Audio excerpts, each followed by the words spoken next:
parasite. Titanic. Martin Scorsese calls The Departed the first. Everything, everywhere, all at once. It's a clean sweep. The Lord of the Rings, The Return of the King, Barry M. Osborne.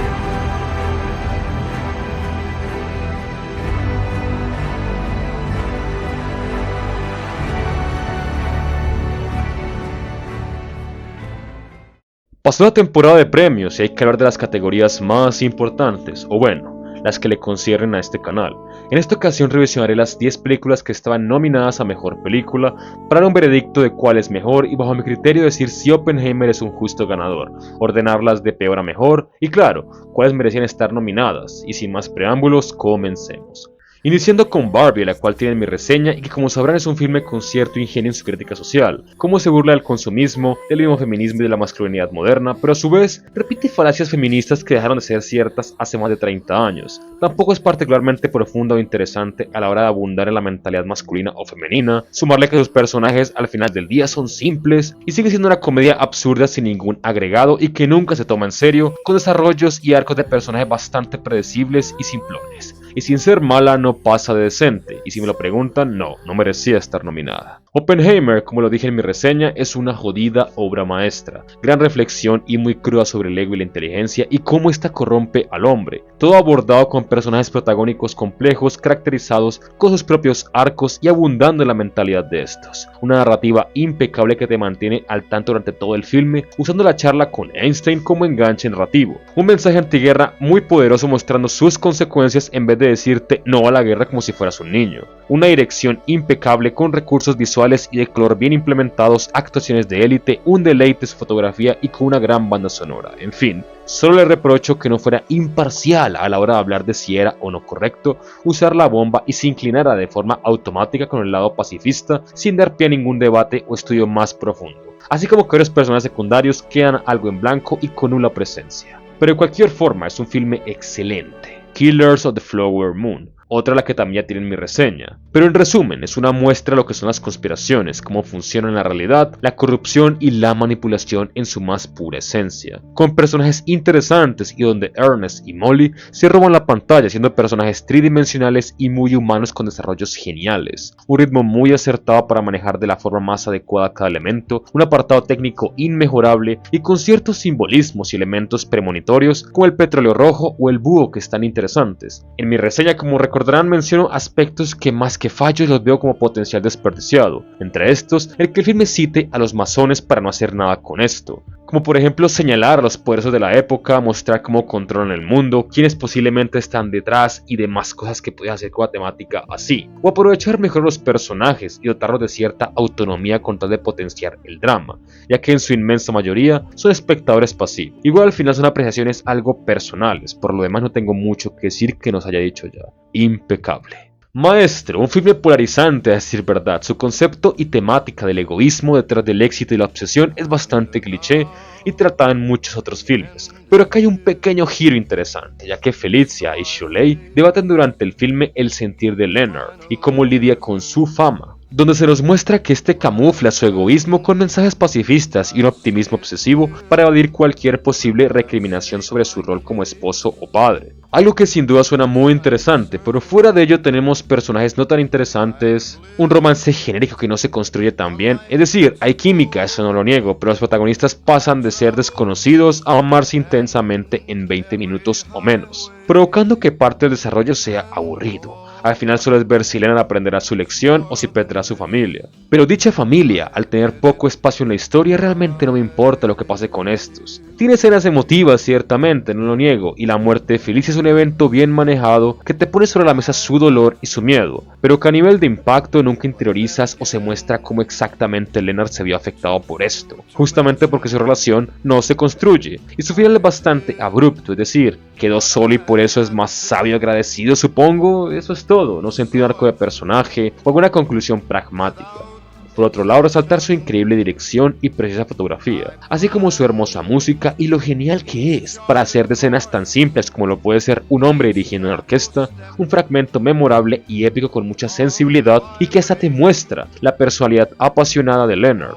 Y en general, es difícil catalogarla, pero diría que es decente sin mucho más. Y es de hecho uno de esos casos donde la estética tuvo más peso que el guión, ya que está claro que solo está nominada por su aspecto técnico. Anatomy of a Fall, un drama policial atrapante e irregular, donde una mujer debe enfrentar un juicio por la sospechosa muerte de su esposo y donde el único testigo es su hijo ciego. Todo bajo una narrativa que desde el inicio te genera incógnitas, que sabe ser tenso a la par de tranquilo y darle espacio a cada personaje, presentar y desarrollar sus relaciones y dinámicas, haciendo que se sienta muy humano el filme, ver los problemas, defectos, dramas internos y roles de cada personaje, que hacen del caso más atrapante.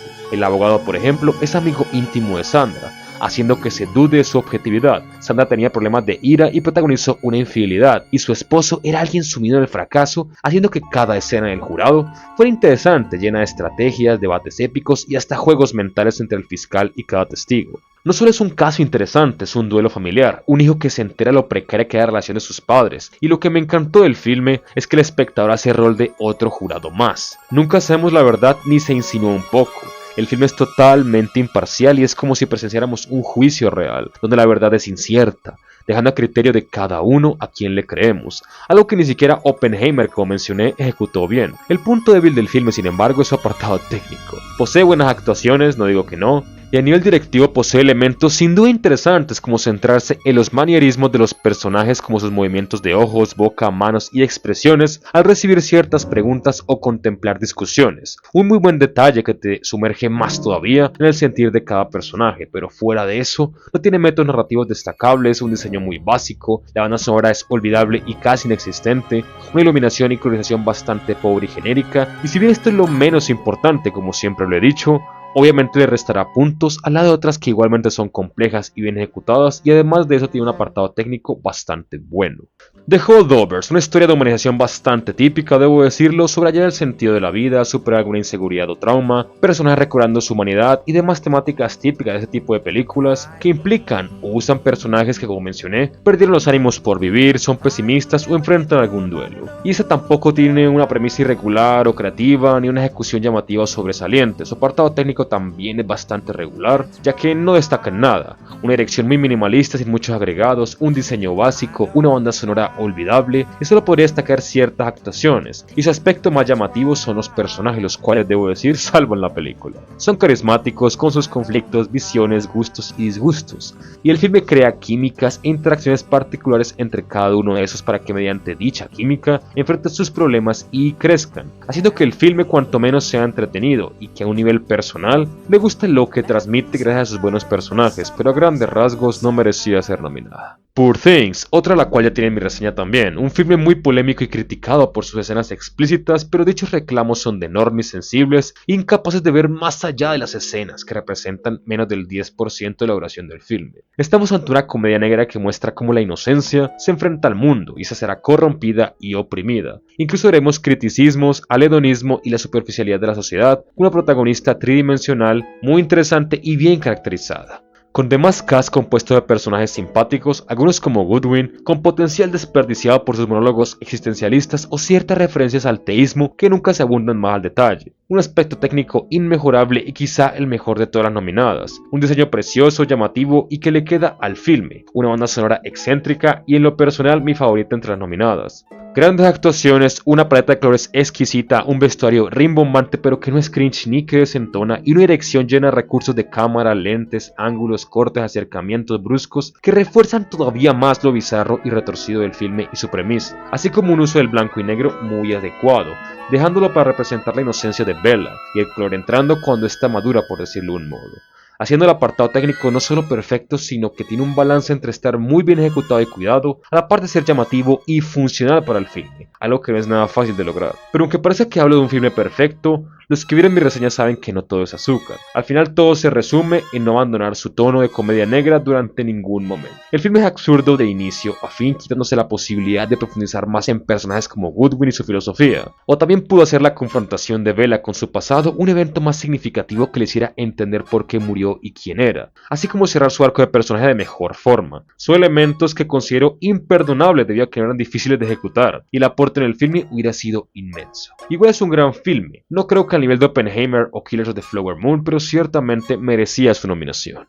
Past Life, que a un nivel personal es el filme que más me sorprendió, porque era el que menos le tenía expectativas y ciertamente lo disfruté. Pero dejando eso de lado y siendo más imparcial, es un filme con una temática sobre el destino no muy original, pero con cierto encanto sin embargo. Me gusta que el filme se centra enteramente en la dinámica de los amigos, cómo estas evolucionan y pasan de ser niños tímidos a cada vez más afrontar lo que sienten por el otro y la poca fortuna que tuvieron. Me gusta que es un filme que aprovecha mucho sus escenarios y montaje para mostrar la química de estos, haciendo del concepto de amor imposible mucho más dramático y creíble, ya que en vez de usar la pareja victimista que se ama de forma explícita y directa, sin construir siquiera su romance, acá te muestran sus interacciones de amigos, charlas convencionales en escenarios bastante bonitos y hasta románticos, donde además esos destacan por su extranjería, haciendo que cualquier persona del común o del público pensara que son una pareja. Todo esto hace que aprecies su química y compatibilidad por su interacción antes que te lo digan a la cara con un te amo o un beso. Incluso la escena inicial plantea ese dilema donde un grupo de amigos u otra pareja del lugar discuten si Nora y Hae-sung son pareja por sus raíces coreanas además de su expresión corporal hacia el otro, cuando en realidad son amigos, y Arthur, el hombre americano aparentemente aislado en la conversación, es el esposo de Nora. Ciertamente es un recurso directivo muy interesante que te hace pensar cómo es que ellos no son pareja, es inconcebible. Y si bien no es la primera vez que se usa este recurso, sí es la primera vez que se usa de este modo, lo cual es muy curioso y le da ciertos puntos. Porque repito, no es para mostrarnos una pareja o posible pareja, sino para reflejar un amor que no se va a dar a pesar de parecer idílico. Los personajes por otro lado son algo aburridos. Nora es escritora y eso es todo. Arthur es un jovial, nada masculino y muy comprensivo y sentimental individuo, y eso es todo. Y Hae-sung es un hombre enamorado y eso es todo. No hay mucho de sus personalidades, gustos, disgustos, intereses, incluso la relación de estos a nivel de construcción es polarizante.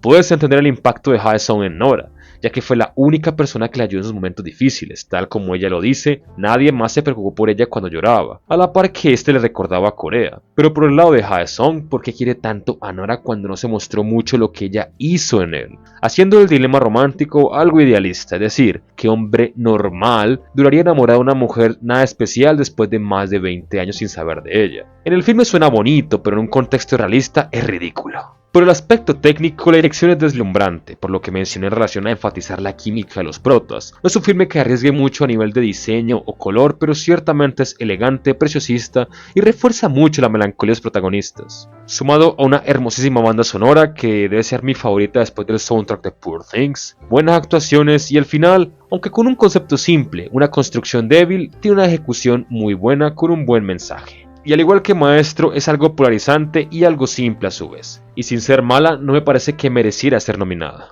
American Fiction, una sátira a la cultura negra de Estados Unidos donde Monk, un escritor negro, está cansado de la percepción que tiene la gente sobre ellos. Como los negros siempre son vistos como underdogs criminales, que tienen vidas difíciles, pasados criminales, violencia intrafamiliar y demás calamidades que asumen que la comunidad negra vive. Y si bien el concepto me gusta, me parece muy original y con gran potencial, el filme se queda bastante corto. En primer lugar porque gasta mucho tiempo en conflictos personales de Monk como su identidad y temas familiares que a la larga no sirven de mucho cuando ves el filme en retrospectiva. Es decir, la hermana de este no tuvo mucho tiempo en pantalla, Monk no aprendió nada de ella y solo muere para que este se reencuentre con su familia. Y la familia de este, bueno, la madre de Monk no participa hasta el final para motivarlo y su hermano es más un chiste que un personaje, haciendo que la mitad de la película más o menos se sienta como relleno. La otra mitad es Monk realizando una novela con todos los clichés de historias afroamericanas para burlarse de las editoriales, pero irónicamente termina siendo un éxito y su obra más vendida, lo que lo hace entrar en un conflicto con su esencia afroamericana, donde también tiene debates muy interesantes con su editor, su pareja y colegas alrededor de la literatura negra y cómo este solo denigra y refuerza estos estereotipos. Pero al final del filme, donde Monk termina aceptando esos estándares y acepta vivir con ellos como si nada, es algo que sinceramente me dejó frío. Lo que parecía una sátira a lo mediocre y repetitiva que era el arte con el tema de las comunidades afro, terminó siendo un filme de lo acepto, no hay problema y no pasa nada, dándole la razón a estos estándares sin ninguna reflexión o crítica fuerte y sustancial, haciendo que el aspecto por el que este filme pudo ser memorable termine siendo abandonado. Monk como personaje igual es un tipo con sus filosofías, visiones y gustos, haciéndolo interesante cuanto menos. Y a nivel técnico es un filme bastante olvidable en todo sentido. Debe ser el más débil de los nominados en este apartado, ya que al menos Anatomy of a Fall tenía una gran dirección. Acá no veo nada destacable o interesante. No es que esté mal, está decente, pero nada más, no es memorable ni excepcional, y si me lo preguntan no merecía ser nominada. Y por último, Zone of Interest o Zona de Interés, un filme que no es para todos. De hecho es el más conceptual de los nominados y resultará aburrido para aquellos que no tengan el más mínimo tacto o nociones en temas de cine. Es un filme ciertamente denso y bastante plano en tono, pero que es muy original y vanguardista con su propuesta. Un filme bélico que usa el tema de la banalización del mal, que es básicamente cuando percibimos que alguien o algo no es malo porque no hace malos actos directamente, aunque esté involucrado indirectamente con estos, y es ahí donde entra la magia del filme. La historia de este muestra el drama familiar del comandante Rudo, que tras desarrollar métodos más eficaces para seguir con el genocidio judío, es ascendido, y dicho ascenso implica un traslado, pero su esposa Hedwig no quiere marcharse de Auschwitz debido al hermoso hogar que han construido ahí. Todo esto mientras junto a su casa, literalmente, están los campos de concentración y ocurre el mayor genocidio del siglo XX. Pero el filme se centra en la familia, en lo que hacen, cómo viven, y que a su vez, estos ignoran lo que ocurre en muchas instancias. Pero sus invitados y los hijos menores de la familia sí resienten la violencia y el caos junto a ellos. Al punto que la madre de Hedwig abandona el lugar al no poder soportar lo que ocurre al lado. Y eso es lo genial. El filme te hace dudar si son malas personas porque al final del día no hacen nada malo directamente, pero ignoran las atrocidades que ocurren al lado y lo normalizan. Haciéndolo así, el filme bélico sobre la Segunda Guerra Mundial más disruptivo y original de la historia. Que además posee un poderoso mensaje, diciéndole al público que no deben hacerse los ciegos ante el mal, donde incluso la secuencia final muestra cómo hoy en día sigue siendo igual, donde el campo de concentración de Auschwitz es incluso monetizado y la gente usa para tomarse fotos como si nada. Sumado a que a nivel directivo es un filme genial. Este coloca cámaras en toda la casa para dar esa sensación voyerista al espectador con cámaras estáticas la mayor parte del tiempo, dando ese aire de reality show, algo que lo hace sentir justamente más real. También es un filme que carece de primeros planos en los personajes, justamente reflejando su falta de empatía y lo distantes que son, haciéndolo a su vez un filme más de contexto y experimental en cierta medida, ya que los personajes no son tan importantes para el desarrollo del filme, y sería uno de esos escasos casos donde los personajes se pueden obviar en cierta medida, aunque sigue siendo un agregado y no siento que sea excusa del todo. Es decir, no será grave que el filme tenga personajes algo aburridos, pero sí es un punto menos, porque este bien pudo hacer cuanto menos algo carismática a la familia. Entiendo que estos no opinen sobre el campo nazi porque es justamente el punto, pero que sean tan secos y aburridos puede hacer que el filme, a pesar de ser tan corto, igual se sienta algo denso por los inactivos personajes, ya que ni siquiera la actuación es destacable, pero a grandes rasgos es un gran filme, merece su nominación y ciertamente pudo dar la sorpresa. Y ahora sí, hemos llegado hasta el final, y aquí de los puestos del 10 al 6. American Fiction queda de última por ser la única de las nominadas que da un mensaje y desarrollo a medias. Y los demás, bueno, son filmes que pueden ser divertidos, reflexivos o muy conmovedores, pero que a grandes rasgos no destacan en nada en particular. Y dejo a Past Life por encima de Maestro por su original forma de mostrar el amor imposible y lo bien manejadas que fueron sus escenas de clímax. Y ahora sí, el top 5 final. En el quinto lugar dejo Anatomy of a Fall porque a pesar de ser una propuesta súper interesante y bien ejecutada con grandes personajes, su apartado técnico le juega en contra, viendo lo bien elaboradas que fueron las demás películas nominadas. Poor Things queda en el cuarto lugar, bizarra, cruda, pero interesante y compleja. Con algo más de seriedad y un mejor uso de sus personajes pudo pelear el primer lugar, pero lo que hace junto a su impecable apartado técnico le es suficiente para quedarse acá. Zone of Interest queda en el tercer lugar por lo original y creativa que es, así como igualmente lo bien ejecutada que está. Su único punto débil, como mencioné, son sus personajes que ni siquiera son simpáticos. Repito, es un filme de contexto, estos no son tan relevantes, pero sigue siendo un punto en contra ya que puede hacer la experiencia algo aburrida en ciertos tramos. En el segundo lugar queda Killers of the Flower Moon, obra maestra, indudablemente. No sé qué decir que lo haya dicho ya en este video o en mi reseña del filme, pero es increíble y ciertamente muy pareja con el número 1, que como sabrán es Oppenheimer. Lo siento, pero es el filme más completo de todos, grandes personajes, buen drama, un ritmo perfecto, manejo impecable de temáticas, dirección inmejorable, actuaciones de élite, una banda sonora espectacular, diseño, colorización, todo es excelente en este filme. Puede que Poor Things tuviera mejor diseño y dirección, o que Killers of the Flower Moon tuviera mejores personajes, o que Zona de Interés fuera la más creativa. Pero en un balance general de todos estos elementos, Oppenheimer es un justo ganador y el más completo en todo sentido. Nolan lo ha logrado, y debo decirlo, se lo merece con creces.